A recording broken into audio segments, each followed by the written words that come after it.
We all eat, that is a fact. But do we actually pay attention to what we really buy? Even though it is unconscious, we do not pay that much attention to our food as we should. In most cases, we aren't even capable of understanding what the ingredient list on our food tells us.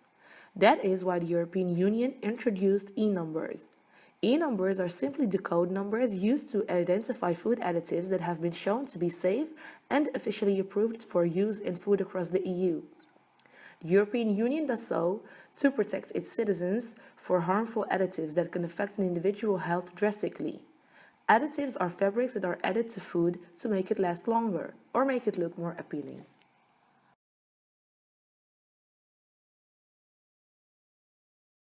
E-numbers can be categorized in different categories, that is to say, colors, preservatives, antioxidants, sweeteners, emulsifiers, stabilizers, thickeners, and gelling agents. All the E-numbers do have different implications and dangers for the human health. Colorings change the taste of food, and 50% of all the supermarket foods contain colorings. Colorings are linked to hyperactivity, headaches, and stomach pains. Preservatives are used to increase durability of food. However, they can cause breathing difficulties and behavioral changes. Emulsifiers are molecules with one water-loving and one oil-loving end. They make it possible for water and oil to become finely dispersed in each other, creating a stable, homogeneous, smooth emulsion. The dangers of emulsifiers contain the danger to damage the intestinal barrier, leading to inflammation and increasing our risk of chronic disease.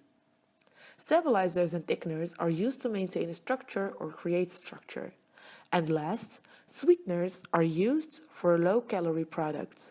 It is a sugar replacement. However, sweeteners tend to create more calories within the human body compared to sugar itself.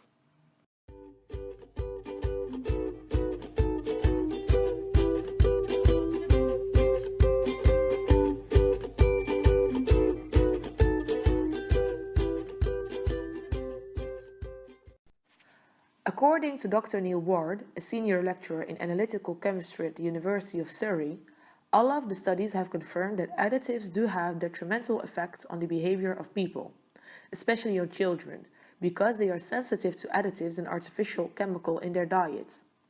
The children, but also the adults who consume too much food that contains E-numbers have a higher chance of getting allergies, asthma, and eczema.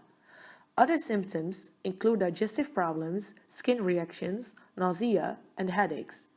There are a few E-numbers that the Food Standard Agency has to decide to ban, such as E102 tartrazine, E122 carmazine, E129 allura, and E104 quinoline yellow, because they were too dangerous for the health of the consumers. We expect that the future of E-numbers within the European Union will be threatened. The United States and the European Union are considering the TTIP, an association that will open up both markets for each other. This association could harm the European health standards. That is to say, the United States handles other health standards than the European Union, which means that products with additives that are not approved by the European Union will most likely be available at the European market. There is a danger that the TTIP can cause the disappearance of our health standards and the E-numbers. This is just an example of the European Union and the United States. But this could, of course, also happen between the European Union and other countries. The European Union should put more efforts in maintaining its health standards by pursuing the E-numbers. All in all, we can say that E-numbers do not cause extreme side effects to the health of European citizens. E-numbers are essential as a food additive because it contains preservatives that prolong the expiration date. Furthermore, they add more taste enhancers to the food. It is impossible to avoid E-numbers. Therefore, it can be said that E-numbers should be consumed to a certain extent. This can be done by adding more biological products to your diet.